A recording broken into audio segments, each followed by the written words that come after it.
Benyamin Netanyahou campe sur ses positions. En pleine discussion pour une trêve à Gaza, le Premier ministre israélien n'entend pas arrêter son offensive. Il le fait savoir dans un message vidéo diffusé sur X. Capituler devant les exigences du Hamas serait une terrible défaite pour l'État d'Israël. Ce serait une grande victoire pour le Hamas, l'Iran et tout l'axe du mal. Ce serait faire preuve d'une terrible faiblesse, tant à l'égard de nos amis que de nos ennemis. Cette déclaration du chef du gouvernement israélien est intervenue au moment de tractations au Caire. Égypte, Qatar et États-Unis en sont les médiateurs.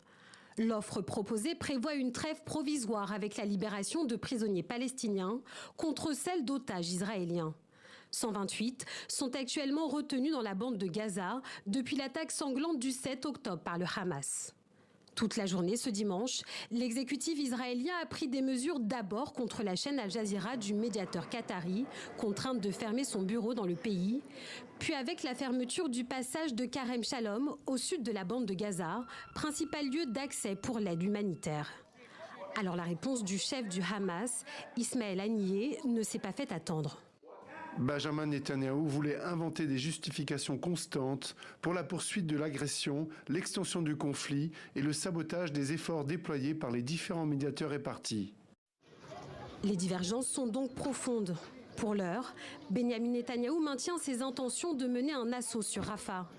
1 200 000 Palestiniens y vivent parmi les décombres.